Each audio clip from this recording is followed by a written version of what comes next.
आज हम लोग बात करेंगे डिस्पेप्सिया के बारे में, या एब्डोमिनल फुलनेस, पेट फूला फूला हुआ महसूस होता है, या पेट में एसिडिटी होती है वो एक प्रॉब्लम होती है, या जलन महसूस हो रही है वो एक प्रॉब्लम होती है। डाइजेशन की प्रॉब्लम्स होती हैं और पेट बहुत भरा भरा फूला और डिस्कम्फर्ट महसूस होता है। इस पूरे सिम्टम कॉम्प्लेक्स को बोलते हैं डिस्पेप्सिया। इसके वजह क्या हो सकती हैं? दो वजह हो सकती हैं। एक तो या तो खाने में आपकी कुछ प्रॉब्लम हो, और या फिर आपके इस पूरे इंटेस्टाइनल ट्रैक्ट में कुछ प्रॉब्लम हो। तो जब हम खाना खाते हैं, ओरल कैविटी में कुछ एंजाइम रिलीज़ होते हैं, कुछ इसे डाइजेस्ट करते हैं, और उसके बाद खाना फूड पाइप से होते हुए स्टमक में पहुंचता है। स्टमक इस जगह पे एक थैली होती है, और उसमें खाना एसिड में थोड़ा डाइजेस्ट होता है और फिर आगे बढ़ता है, स्मॉल इंटेस्टाइन में जाता है। वहाँ ज़्यादातर एंजाइम्स रिलीज़ होते हैं कार्बोहाइड्रेट, प्रोटीन और फैट को डाइजेस्ट करने के लिए, और एब्जॉर्प्शन भी ज़्यादातर वहाँ पे होता है। उसके बाद जो बचा हुआ खाना है जिसमें कि न्यूट्रिएंट्स नहीं रह जाते, ये लार्ज इंटेस्टाइन में पहुँचता है, और वहाँ होते हैं बहुत सारे बैक्टीरिया। यहाँ पे वाटर का वापस रीअब्जॉर्प्शन होता है, कुछ कोलेस्ट्रॉल वगैरह होते हैं उनका वापस रीअब्जॉर्प्शन होता है, और बैक्टीरिया जो बचे हुए फाइबर और डेब्री होती हैं उनको डाइजेस्ट करने का काम करते हैं, और उसके बाद स्टूल बाहर निकल जाता है। इस पूरे इंटेस्टाइनल ट्रैक्ट में कहीं भी डिफेक्ट हो तो आपको पेट से संबंधित प्रॉब्लम हो सकती है।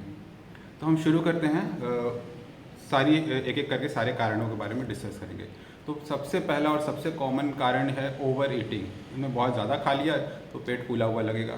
फिर आप एक टाइम का मील स्किप करिए, फिर आपको नेक्स्ट डे आपको ठीक लगने लगेगा। इसका मतलब अंदर कोई सिस्टम में प्रॉब्लम नहीं है, आपने ही ओवरलोड कर दिया था सिस्टम को। ओवरलोड करने में क्या होता है कि हमारी जो डाइजेस्टिव ग्लैंड्स हैं वो उतना डाइजेस्टिव जूस नहीं सीक्रेट कर पाती हैं, तो पूरा खाना डाइजेस्ट नहीं होता है। कुछ अनडाइजेस्टेड खाना आगे बढ़ जाता है और वो लार्ज इंटेस्टाइन पहुंचता है। वहाँ बैक्टीरिया उसको जब डाइजेस्ट करना शुरू करते हैं तो बहुत सारी गैस बनती है और पेट फूलने लगता है। ये रीज़न होता है। तो हमेशा खाने की मात्रा एक सबसे बड़ा कारण होता है, और यंग एज में अक्सर जो फुलनेस होती है वो इसी वजह से होती है। दूसरा रीज़न ये है कि खाने की क्वालिटी, आप किस तरह का खाना खा रहे हैं। बहुत सारे लोगों को कुछ तरह के खानों से इंटॉलरेंस होता है, मतलब वो चीज़ खाएंगे तो ज़्यादा गैस बनती है। जैसे कि बीन्स, पल्सेस यानी कि सारे तरह की दालें और छिलके वाली चीज़ें, ये इंडाइजेशन करती हैं, और इसकी वजह से बहुत ज़्यादा फुलनेस, जो काला चना होता है या भिगाया गया हुआ चना होता है उसकी वजह से भी बहुत फुलनेस और गैस होती है।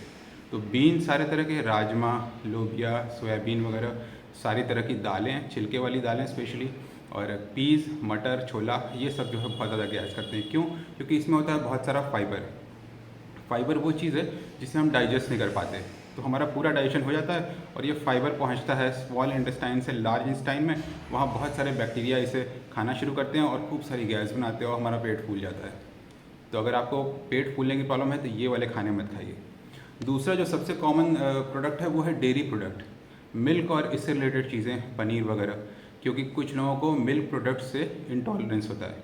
मिल्क जो है उसमें एक शुगर होती है, इसे लैक्टोज बोलते हैं, और ये शुगर को पचाने का एंजाइम कम एज में रहता है। क्योंकि मिल्क नेचर में बना ही है कम एज के फूड के लिए, बड़ों के लिए तो नहीं बना है। तो जैसे जैसे हम बड़े होते हैं उसका एंजाइम गायब जाता है, और फिर हम उस शुगर को नहीं पचा पाते, तो वो शुगर, अनडाइजेस्टेड शुगर आगे बढ़ती है और पहुंचती है लार्ज इंटेस्टाइन में। वहाँ जब बैक्टीरिया उसे डाइजेस्ट करते हैं तो खूब सारी गैस बनाते हैं। तो मिल्क वाले प्रोडक्ट को अवॉइड करके देखिए।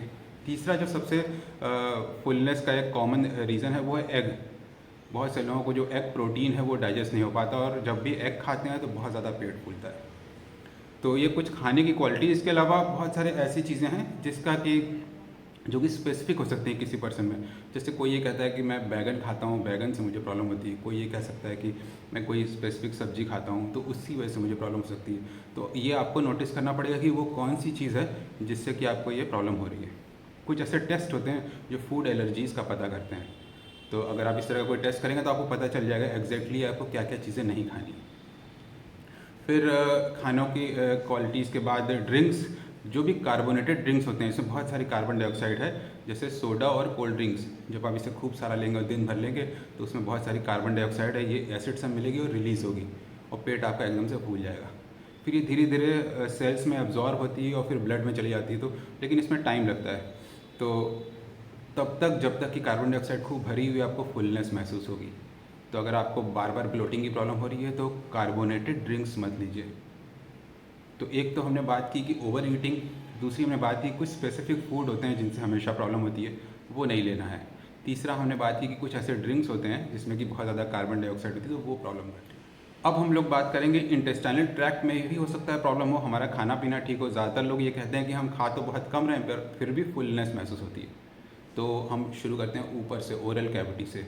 अगर आपने ब्रश नहीं किया, बहुत सारे बैक्टीरिया मुंह में पनपते रहते हैं, और अगर आप बहुत देर तक खाली पेट रहते हैं तो मुंह से एक बैड स्मेल आने लगती है। इसका मतलब बैक्टीरियल ओवर ग्रोथ हो रही है, बैक्टीरिया ज़्यादा पनप रहे हैं। फिर जब आप कुछ खाते हैं तो बैक्टीरिया पेट में जाते हैं और वहाँ जो पहले से बैक्टीरिया मौजूद हैं उनकी संख्या बढ़ जाती है। तो वो जो गैस पैदा करने वाला मैकेनिज्म है, जो बैक्टीरिया है उनकी संख्या बढ़ने की वजह से आपको प्रॉब्लम हो सकती है। तो बहुत देर खाली पेट रहेंगे तो ये एक रीज़न हो सकता है। फूड पाइप में भी इसी तरह से बैक्टीरियल ग्रोथ होती है। और स्टमक में जहाँ एसिड रहता है, अगर आप बहुत देर खाली पेट रहेंगे तो एसिड प्रोडक्शन होता रहता है, और इसकी वजह से आपको एसिडिटी, और ये एसिड क्योंकि डाइल्यूट नहीं होता खाने के साथ तो ये जलन करता है, और फूड पाइप में भी जलन, तो एक हार्ट बर्न और जलन टाइप की फीलिंग हो सकती है। कुछ ऐसी चीज़ें होती हैं जैसे चाय कॉफ़ी वगैरह है, ये एसिडिटी को बढ़ाती हैं, या अल्कोहल है तो आपको जलन टाइप की महसूस होगी अगर आपको पहले से एसिडिटी की प्रॉब्लम है तो बहुत देर तक अगर आप खाली पेट रहते हैं तो ये एक वजह हो सकती है। पेट में जो बैक्टीरिया हैं वो कुछ गैस बनाना शुरू करते हैं, और एसिड जो है वो आपको प्रॉब्लम करना शुरू करता है। फिर स्मॉल इंटेस्टाइन पे आते हैं। स्मॉल इंटेस्टाइन में बहुत सारे एंजाइम रिलीज़ होते हैं और इनका काम होता है फूड को डाइजेस्ट करना। अगर एंजाइम्स कम बन रहे हैं और अगर आपका खाना ठीक से डाइजेस्ट नहीं हो रहा है तो बहुत सारा ऐसा खाना जो डाइजेस्ट नहीं हुआ है लार्ज इंटेस्टाइन में पहुंचेगा, और लार्ज इंटेस्टाइन में बहुत ज़्यादा संख्या में बैक्टीरिया रहते हैं जो इस खाने को जो है वो डाइजेस्ट करना शुरू करते हैं, और उसकी वजह से बहुत ज़्यादा गैस बनना शुरू होती है। तो ऐसे लोगों को जो डाइजेस्टिव एंजाइम सिरप्स होते हैं या टैबलेट्स भी होती हैं वो खाने से फ़ायदा होगा। उनमें कुछ ऐसी चीज़ें होती हैं जो हमें प्रोटीन, फैट और कार्बोहाइड्रेट को पचाने में मदद करती है। तो अगर खाना पचता नहीं है तो वो भी एक वजह हो सकती है गैस बनने की। फिर हम आते हैं लार्ज इंटेस्टाइन में। अगर इंटेस्टाइनल मोटिलिटी डिसऑर्डर हो, यानी इंटेस्टाइन में पेरिस्टाल्सिस होती है, यानी खाना धीरे धीरे मसल के कॉन्ट्रैक्शन से आगे बढ़ता रहता है, अगर ये चीज़ डिफेक्टिव हो जाए, जैसा कि एक बहुत कॉमन डिजीज़ है जिसे बोलते हैं IBS, इरिटेबल बाउल सिंड्रोम, यानी कि जो लार्ज इंटेस्टाइन का पार्ट है वो इरिटेबल हो गया है उसकी मसल, कभी तो बहुत कॉन्ट्रैक्ट करता है तो लूज़ मोशन हो जाएगा, और कभी कभी वो ढीला पड़ा रहता है तो कॉन्स्टिपेशन हो जाएगा, खाना आगे ही नहीं बढ़ेगा। तो डायरिया ऑल्टरनेटिंग विद कॉन्स्टिपेशन ये सिम्टम होता है इरिटेबल बाउल सिंड्रोम का। और ऐसे ही कुछ और डिजीज़ होती हैं, क्रॉन्स डिजीज़ वगैरह, जिसमें कि लार्ज इंटेस्टाइन से संबंधित प्रॉब्लम्स होती हैं और वहाँ पर बैक्टीरियल ओवर ग्रोथ होती है और ज़्यादा गैस बनती है। तो हमने ये जाना कि खाने की क्वालिटी, खाने की क्वांटिटी और आपके इंटेस्टाइनल ट्रैक्ट, इन तीनों में कहीं भी डिफेक्ट हो तो ये पेट फूलने की और गैस की प्रॉब्लम होती है। तो आप पहले तो नोटिस कीजिए क्वांटिटी, फिर नोटिस कीजिए वो खाने जो आपको ट्रबल कर रहे हैं, और इसके बाद भी अगर प्रॉब्लम सॉल्व ना हो तो आप डॉक्टर के पास जाइए। एक चीज़ मैंने और मिस कर दी है, वो है दवाइयाँ। बहुत सारी दवाइयाँ ऐसी होती हैं जो गैस पैदा करती हैं और ब्लोटिंग करती हैं। बहुत सारी दवाइयाँ ऐसी होती हैं जो पेट में एसिड प्रोडक्शन बढ़ा देती हैं। तो ऐसी दवाइयों को आपको एंटी एसिडिटी दवाइयों के साथ लेना चाहिए, और या फिर आप ठंडे दूध के साथ ले सकते हैं। दूध एल्कलाइन होता है और पेट में जो एसिड बन रहा होता है उसे ये न्यूट्रलाइज कर देता है, तो उसको न्यूट्रलाइज करते ही आपकी जो जलन है, डिस्कम्फर्ट है, रिलीफ हो जाएगा। तो अगर आप बहुत सारी दवाइयाँ खा रहे हैं तरह तरह की, तो अपने डॉक्टर से बोलिए कि आपको एसिडिटी की भी दवा साथ में दे, ताकि पेट में डैमेज ना हो और गैस ना बने। या फिर आप उन दवाइयों को ठंडे दूध के साथ लेके देखिए, आपको कंफर्ट महसूस होगा।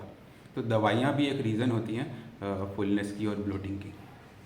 अगर आपको ऐसी कोई प्रॉब्लम हो, या अगर आप हमारे यहाँ पर स्किन से रिलेटेड या हेयर से रिलेटेड दवाइयाँ ले रहे हो और आपको एसिडिटी या फुलनेस की प्रॉब्लम हो रही हो, तो हमें बताएं, हम उसका उपाय बताएंगे आपको।